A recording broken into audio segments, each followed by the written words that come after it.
तो पश्चिम बंगाल की सियासत में इस बार जो हुआ वो एक चुनावी जीत नहीं है, बल्कि सुनियोजित और बहुत बारीक तरीके से तैयार किए गए अभियान का परिणाम है। लंबे समय तक कठिन माने जाने वाली जमीन पर भारतीय जनता पार्टी ने जिस तरह बहुमत की राह बनाई, उसके पीछे दो धुरंधर थे, प्रधानमंत्री नरेंद्र मोदी और केंद्रीय गृह मंत्री अमित शाह।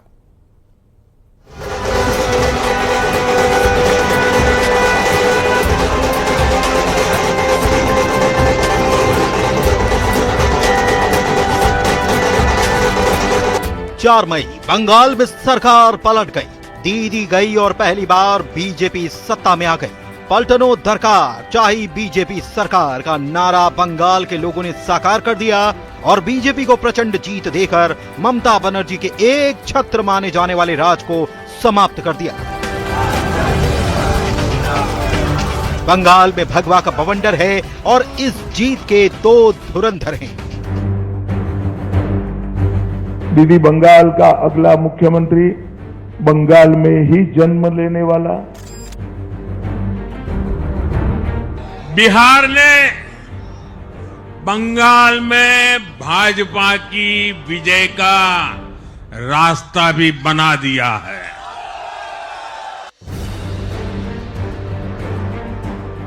दीदी के गुंडों को भी कहकर जाते हैं, दूसरे चरण में भी मत निकलना, वरना 5 तारीख के बाद उल्टा लटका कर सीधा।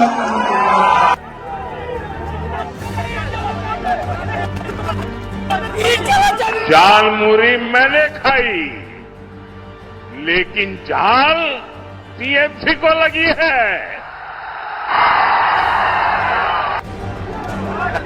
भाइयों बहनों, 4 मई को सुबह काउंटिंग चालू होगी। 8 बजे बैलेट बॉक्स खुलना शुरू होगा। 9 बजे पहला राउंड, 10 बजे दूसरा राउंड, 1 बजे काउंटिंग समाप्त और दीदी टाटा गुरबा। 4 मई के नतीजों के बाद बीजेपी के शपथ ग्रहण समारोह में मुझे आना ही है। आज का दिन खास है, बीजेपी ने रचा इतिहास है। जो कहा था वो किया, जो रणनीति बनाई वो कामयाब हुई। अंग और कलिंग की लड़ाई जीतने के बाद अब बंग में भी फतह हुई है। 15 साल से खिला टीएमसी का फूल मुरझा गया और जनता ने खेला कर कमल खिला दिया। 2011 तक शून्य पर रहने वाली बीजेपी ने 2016 में 3 सीटों से खाता खोला। 2021 में 77 सीटें जीतकर धमाका किया और 2026 में बहुमत हासिल कर बंगाल की धरती पर प्रचंड जीत का परचम लहरा दिया। प्रधानमंत्री नरेंद्र मोदी और केंद्रीय गृह मंत्री अमित शाह की जोड़ी ने एक बार फिर से कमाल दिखाया और बंगाल में धमाल मचाया। प्रधानमंत्री मोदी ने नैरेटिव रणनीति सेट की तो अमित शाह ने उस नैरेटिव और रणनीति को जमीन पर उतारकर ममता बनर्जी के किले को ढहाने का ग्राउंड तैयार किया। बंगाल की लड़ाई सिर्फ एक राज्य का चुनाव नहीं था, बल्कि साख का सवाल था, जिसमें दांव पर सब कुछ लगा था। प्रधानमंत्री मोदी पूरी तरह से बंगाल के रंग में रंग गए थे। हुगली नदी में बोटिंग की, बाजार में खरीदारी की, झालमुड़ी खाते हुए बंगाल के लोगों से बातचीत की, फुटबॉल खेला। वो लगातार बता रहे थे कि बीजेपी को बंगाल के लोगों का साथ मिला तो बंगाल विकास की रफ्तार पकड़ेगा और अपनी रैलियों में वो लगातार याद दिला रहे थे कि बंगाल को किन चीजों से आजादी चाहिए। विकास, बदलाव, घुसपैठ से मुक्ति, गुंडा राज का खात्मा, भ्रष्टाचारियों को जेल, महिला सुरक्षा को प्राथमिकता। ये पीएम मोदी के वो वादे थे जिस पर जनता ने भरोसा किया और वोटों से विश्वास की मोहर लगाई। पश्चिम बंगाल में बीजेपी की जीत को महज चुनावी जीत मानना गलत होगा। यह बदलाव किसी क्रांति से कम नहीं और ऐसे नतीजे पाने के लिए प्रधानमंत्री मोदी के उस संकल्प को याद करना जरूरी है जो उन्होंने बिहार की जीत के तत्काल बाद लिया था। गंगा जी यहां बिहार से बहते हुए ही बंगाल तक पहुंचती है।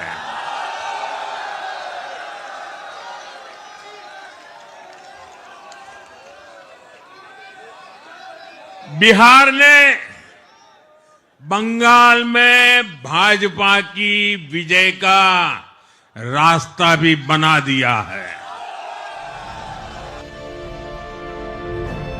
बंगाल में बीजेपी के शानदार प्रदर्शन के पीछे केंद्रीय गृह मंत्री अमित शाह की मेहनत भी छिपी है। टास्क जितना मुश्किल होता है, उनकी रणनीति उतनी ही सटीक। अमित शाह का मैनेजमेंट, प्लानिंग, तैयारी, संवाद और कार्यकर्ताओं के साथ कनेक्शन आज बंगाल में ममता को सबसे बड़ी टेंशन दे गया।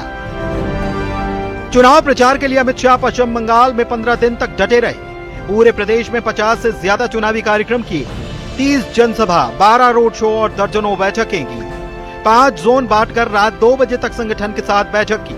प्रधानमंत्री मोदी के बाद सबसे ज्यादा चुनावी कार्यक्रम अगर किसी ने किए तो वो अमित शाह थे।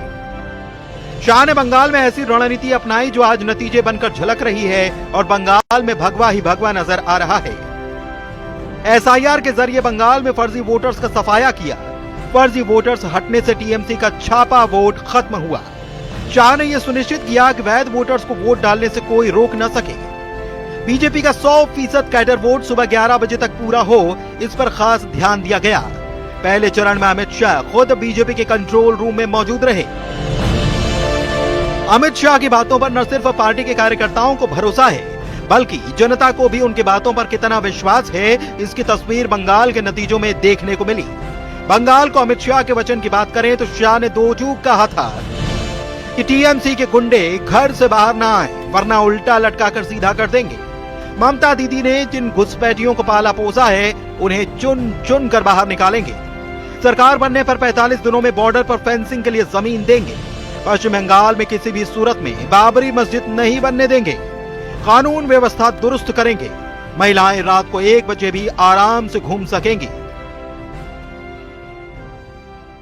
पहले चरण में डीडी के गुंडे घर के बाहर नहीं निकले हैं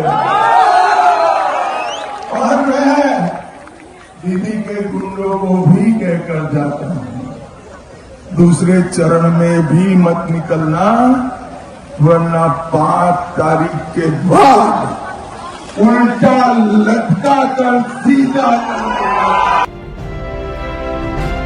प्रधानमंत्री मोदी और अमित शाह की जोड़ी का जवाब विपक्ष के किसी भी नेता के पास नहीं है। ये दोनों नेता जब लोगों से जुड़ते हैं तो उसका नतीजा जमीन पर देखने को जरूर मिलता है, और इसका सबूत है पश्चिम बंगाल, जो बीजेपी के नेतृत्व में नया अध्याय लिखने के लिए तैयार है। Bureau report, news 18।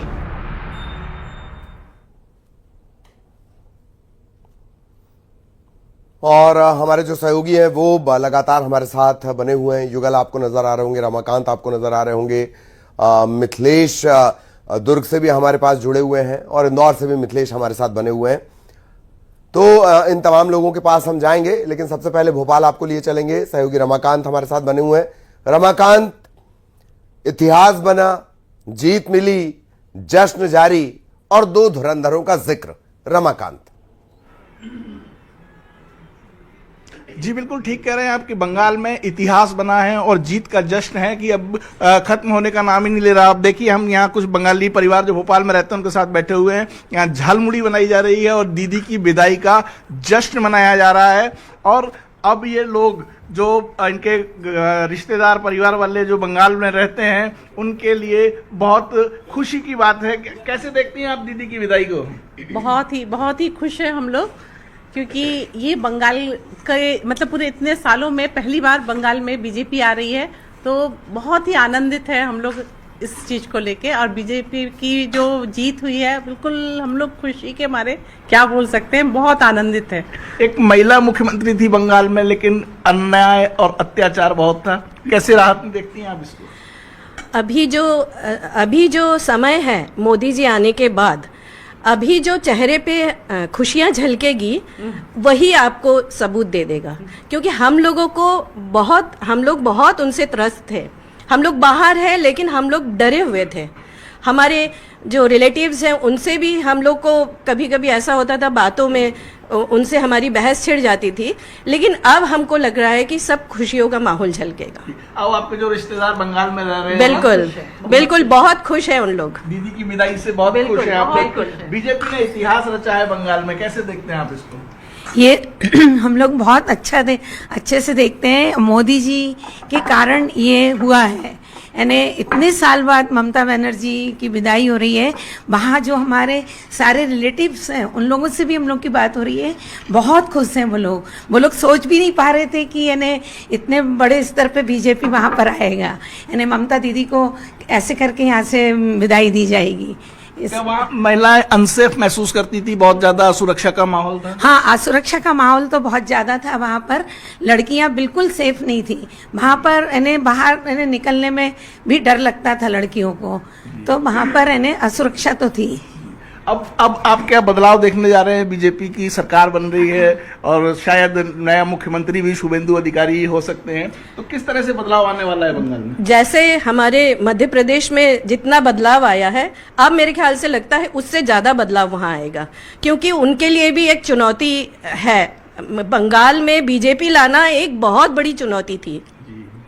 बंगाल में बीजेपी के आना बहुत बड़ी चुनौती थी, लेकिन अब ये चुनौती खत्म हो गई है। देखिए, झालमुड़ी जो है वो अभी भी यहाँ खाई जा रही है। और भी हम बात कर लेते हैं, ममता बनर्जी अब बे एनर्जी हो गई हैं। बिल्कुल बिल्कुल। तो आपके चेहरे की खुशी बता रही है कि आप लोग जो है दीदी की विदाई से बहुत ज्यादा खुश हैं। बहुत खुश हैं। और जिस तरह से आप मध्य प्रदेश में रह रहे हैं, भोपाल में रह रहे हैं, यहाँ जो सुरक्षा का माहौल है, आप अपनी कल्चर को, अपनी संस्कृति को, सबको फॉलो कर सकते हैं। क्या आप वहाँ भी ऐसा संभव होगा? बिल्कुल बिल्कुल होगा, क्योंकि इसके पहले जब भी हम लोग देखते थे दशहरे में माँ का विसर्जन, ये सारी चीज़ों में उनको बड़ी दिक्कतें फेस करनी पड़ती थी, जो हम लोग सुनने भी आया था, मीडिया में भी हम देखते थे, हमारे रिलेटिव से उनसे सुनने में भी आता था। स्कूल में सरस्वती पूजा, जो कि बंगाल की बहुत फेमस एक वो है, वो बिल्कुल पॉसिबल ही नहीं था, बिल्कुल तरह से बंद कर दिया गया था। तो ये तो लोगों के लिए मतलब बहुत ये बदलाव मतलब उसी का नतीजा है। उसी का नतीजा है। लोग चाह रहे थे परिवर्तन, पर कुछ ऐसे सिचुएशन। बिल्कुल बिल्कुल। वक्त रहा तो और हम आपके पास आएंगे, लेकिन इस वक्त हमें जाना होगा इंदौर। सहयोगी मिथिलेश हमारे साथ जुड़े हुए हैं, उनके पीछे भी एक भारी भरकम क्राउड है। इंदौर क्या रिएक्शन दे रहा है? मिनी मुंबई का क्या रिएक्शन मिथिलेश? ललित, बंगाल के लोग हमारे साथ मौजूद हैं, बंगाली परिवार हमारे साथ मौजूद है, सीधे उन्हीं से बातचीत करेंगे। बंगाल में बीजेपी की बड़ी जीत, आप लोग जश्न मना रहे हैं? हाँ, हम सब साथ मिलकर मना रहे हैं।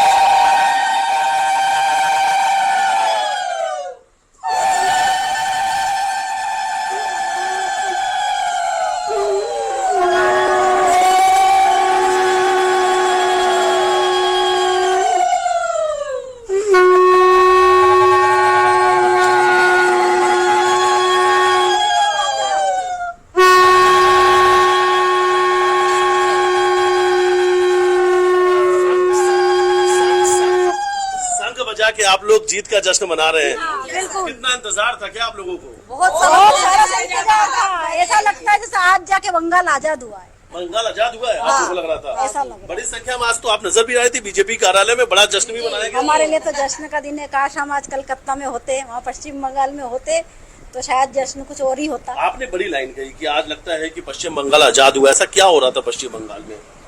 पश्चिम बंगाल में तो सबको ही पता है, ममता जी का एक तरफा ही राज चल रहा था। ममता जी से सभी परेशान थे, और आज सभी ने आज महिला भी बहुत ज्यादा सुरक्षित हो गई है वहाँ पे बीजेपी के आने से। रात को 9 बजे के बाद महिलाओं को घर से निकलना मना था। बंगाल में ये कहना है दीदी का। बिल्कुल, आप ये चर्चा जारी रख सकते हैं मिथिलेश, आगे हम इसे दिखाएंगे। और उल्लू एक परंपरा जो सांस्कृतिक तौर पर होती है, उसका बेहतरीन प्रेजेंटेशन आपने देखा। रायपुर लिए चलेंगे। युगल, कट टू कट रिएक्शन।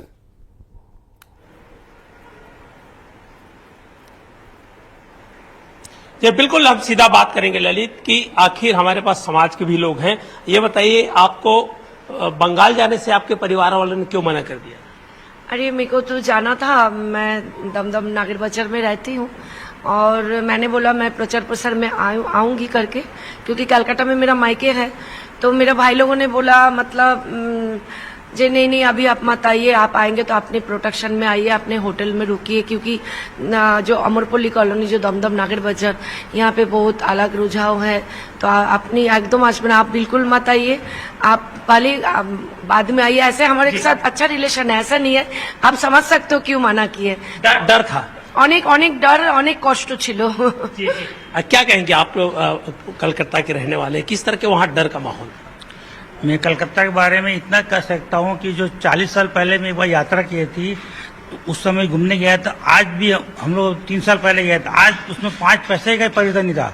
जो कम्युनिस्ट शासन में था वही शासन में 15 साल तक ममता दीदी ने चलाया। न कोई काम किए, न कुछ नहीं किए, पब्लिक से लूटपाट करना, वो करना, बेईमानी कर, न सड़कें पक्की बनाए, न वो वहाँ पे कोई लोग दोबारा उसको वोट दे सके। सिर्फ डरा धमका के वोट ही लेती थी। हम लोग देखिए, हम मेरी बेटी रहती है वहाँ के, हमको मालूम। वक्त की थोड़ी कमी है युगल, आप ये चर्चा कर सकते हैं, आगे हम ये दिखा देंगे। दुर्ग लिए चलेंगे, मिथिलेश हमारे साथ जुड़े हुए हैं। Mithilesh, cut to cut reaction. देखिए, बिल्कुल अभी मैं लघु भारत कहलाने वाले भिलाई में खड़ा हूँ और भिलाई में यहाँ पे देख सकते हैं झालमुड़ी है और मनाई जा रही है, जश्न मनाया जा रहा है। यहाँ पर सीधा हम लोगों से बातचीत करेंगे। देखिए कितना जश्न, कितनी खुशी है आज। देखिए, सबसे बड़ी बात है, बंगाल में जो तुष्टीकरण की जो राजनीति चल रहा था उसका समाप्त किया गया है। और बंगाल का इतिहास है, क्योंकि बंगाल एक ऐसा है कि जो क्रांतिकारी की भूमि है और लगातार जो कि बंगाल में जो तुष्टीकरण चल रहा था उसके विरोध में जनता ने एक जनादेश दिया है। और साथ ही जो घुसपैठ की बढ़ोतरी हो रही थी उसके विरोध में भी लोगों ने एक जनादेश दिया है। उस जनादेश का आज हम सभी मिलकर आनंद कर रहे हैं। ये खुशी लग रही है आज बहुत ही खुशी का दिन है। इतने बहुमत से जीतेगा, हम लोग को मतलब पता तो था दीदी आएंगे, लेकिन ऐसे जीतेंगे जो 100 का आंकड़ा भी पार नहीं कर पाए। हम बहुत ही खुश है। और अभी पूरा भगवामय हो गया कलकत्ता, और एक समुदाय जो है वो उसके लिए तो बहुत। अभी बंगाल में आप कैसा चाहते हैं? बंगाल में चलिए, वक्त की थोड़ी कमी है, आप सभी को यहाँ